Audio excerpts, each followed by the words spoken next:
भाभी की सौतन पार्ट 1। माँ, भाई ने इस लड़की से क्यों शादी की?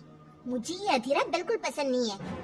बेटे अब क्या कर सकते हैं, मैं भी तुम्हारे भाई की शादी इस लड़की से नहीं कराना चाहती थी, लेकिन समर्थ की जिद के आगे मुझे झुकना ही पड़ा। समर्थ ने अपनी पसंद की लड़की अधीरा से शादी की है, लेकिन उसकी माँ मंजू और बहन सौम्या को अधीरा बिल्कुल पसंद नहीं है। समर्थ की माँ ने तो अपने बेटी के प्यार के आगे अपना सर झुका लिया और दोनों की शादी करवा दी, लेकिन सौम्या ने अभी तक हथियार नहीं डाले थे। वो अभी भी अपनी भाभी को घर से निकालने की हर मुमकिन कोशिश कर रही है। बहू, हाँ बहू, आज चाय मिलेगी या नहीं? लाई माँ जी। एक तो समर्थ भी न जाने कहां से इस लड़की को पकड़ कर ले आया है। हर काम ऐसा करती है मानो हाथों में मेहंदी लगी हो। लीजिए माँ जी चाय। अच्छा तो ले आई तो चाय। मुझे तो लगा था कि तू सुबह की चाय दोपहर के खाने के बाद देगी। माँ जी दूध वाला लेट आया था, इसलिए चाय बनाने में लेट हो गई। इतने में सौम्या वहाँ आ जाती है। माँ, मैं अपनी सहेली देविका से मिलने जा रही हूँ, शाम को आऊंगी। सौम्या, मैंने तुम्हारे लिए नाश्ता बना दिया है, पहले नाश्ता कर लो फिर चली जाना। मुझे आपके हाथ का बेस्वाद खाना नहीं खाना। मेरी सहेली देविका बहुत अच्छा खाना बनाती है, मैं उसके यहाँ खा लूंगी। ओके माँ, बाय, मैं चलती हूँ। सौम्या के जाने के बाद मंजू अपनी बहू पर चिल्लाते हुए कहती है, बहू तूने इतनी बुरी चाय बनाई है, इससे अच्छा तो तू जहर पिला देती, कम से कम वो मीठा तो होता। अगर मेरे बस में होता तो चाय की जगह जहर ही दे देती। कुछ कहा तूने? अब नहीं माँ जी, मैं दूसरी चाय बना देती हूँ। रहने दे, मैं जा रही हूँ अपनी बहन के घर, तो घर का सारा काम करके रखना, शाम तक आ जाऊंगी। और हाँ, रात के खाने में कुछ अच्छा बना लेना। मंजू अधीरा पर हुक्म चलाकर चली जाती है। अधीरा बड़बड़ाती हुई किचन में जा रही होती है कि तभी समर्थ वहाँ आ जाता है। अधीरा नाश्ता लाओ जल्दी से, ऑफिस के लिए देर हो रही है। क्या करोगे नाश्ता करके? किसी को भी मेरे हाथ से बना खाना पसंद नहीं आता, आप भी बाहर ही कर लेना नाश्ता। लगता है माँ और सौम्या ने फिर तुमसे कुछ कहा है, तभी तुम्हारा मूड इतना खराब है। तुम माँ और सौम्या की बातों का बुरा मत माना करो। मैंने माँ के खिलाफ जाकर शादी की है ना, इसलिए वो तुमसे कुछ उखड़ी उखड़ी रहती है। लेकिन मुझे पता है, जिस तरह तुमने मेरा दिल जीत लिया, उसी तरह तुम माँ और सौम्या का दिल भी जीत लोगे। बातें बनाना कोई आपसे सीखे। अब आपको ऑफिस के लिए देर नहीं हो रही? हो तो रही है, लेकिन सोच रहा हूँ सौम्या और माँ घर पर नहीं है, तुम दिन भर अकेली घर में क्या करोगी?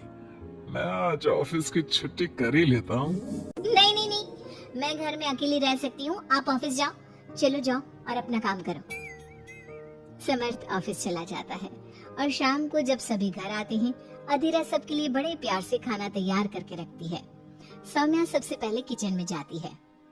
अरे वाह, खाने की तो बहुत अच्छी खुशबू आ रही है, लेकिन मुझे इस खाने का मजा किरकिरा करना ही होगा।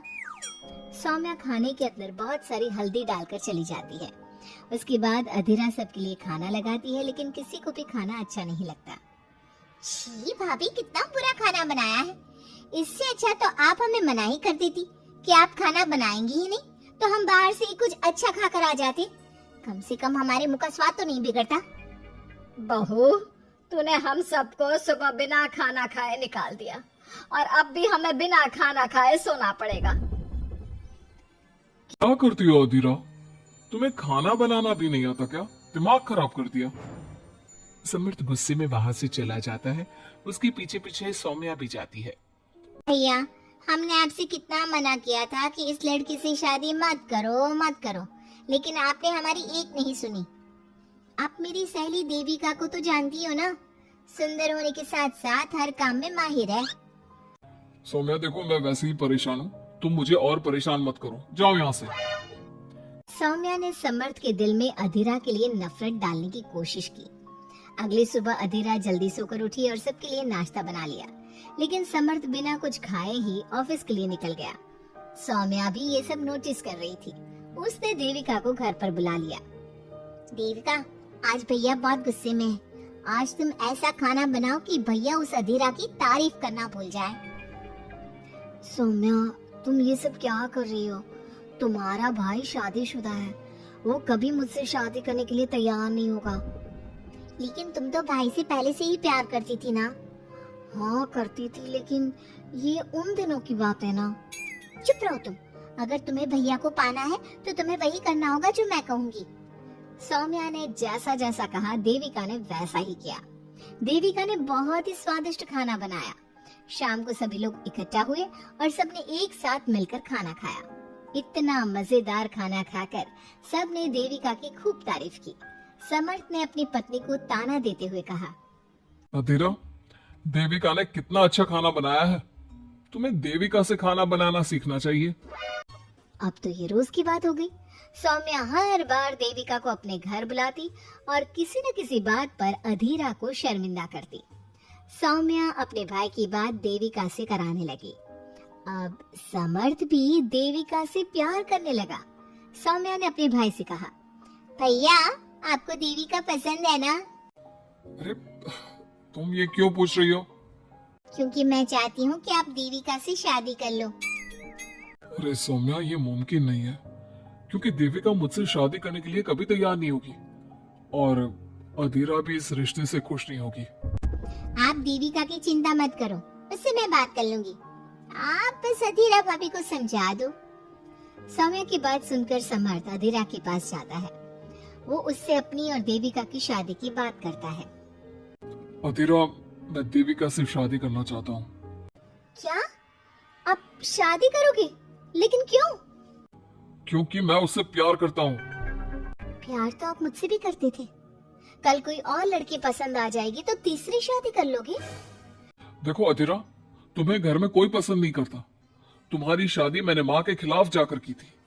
अब तुम मेरे और देविका के बीच में मत आओ, प्लीज। क्यों बीच में ना हो? मैं ये शादी नहीं होने दूंगी, आप चाहे कुछ भी कहो। अधीरा के लाख विरोध के बावजूद भी सौम्या और मंजू ने समर्थ की शादी देविका से करवा दी। आखिरकार सौम्या अपनी भाभी की सौतन ले ही आई। शादी के बाद देविका ने घर में आते ही घर वालों के साथ कैसा सलूक किया और अधीरा के साथ क्या हुआ, ये सब जानने के लिए इंतजार कीजिए हमारे अगले एपिसोड का।